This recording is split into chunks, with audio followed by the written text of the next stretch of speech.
I'm building a robotic arm from scratch, and here's what I did today. Today we figured out what was wrong with our setup and why our motor wasn't turning. I first started by taking off where I left yesterday and checking the continuity of all the pins on the other side of the driver. But after testing all of those, I found out that they all passed, which is kind of good. Now that I knew that all the connections on the actual breakout board were good, I kind of wanted to test the actual stepper motor driver. Now I'm using TMC stepper motor drivers, and I'm using an Arduino library called the TMC stepper library.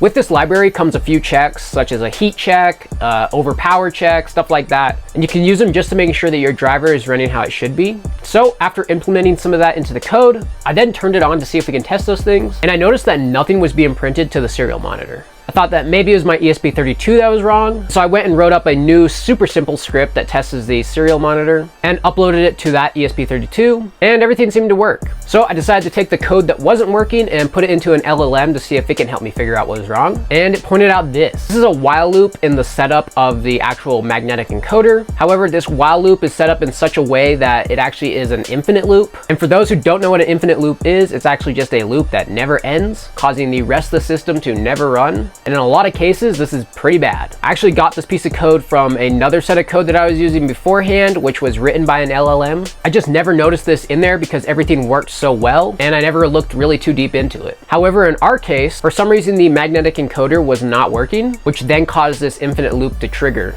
which then resulted in nothing else running and the serial monitor not running and the motor not even starting up. So for a little temporary fix, I just commented out that line and everything started right up. The arm now moves, or at least the base of it does, and it's looking super sick. I decided to go and actually put on the rest of the arm to see how it look, and it just looks insane. But yeah, I'm definitely gonna go through the entire thing and make sure we don't have any more of those infinite loops. I'm also gonna go and try to add some things to better detect problems like that instead of having those infinite loops. I don't know why, but I've just noticed that those LLMs tend to like to write those pieces of code. Anyways, I'm super glad that we got this sort of fixed. We still need to go and figure out what is actually wrong with the magnetic encoder. However, that's all I did today, and I'll see you guys tomorrow.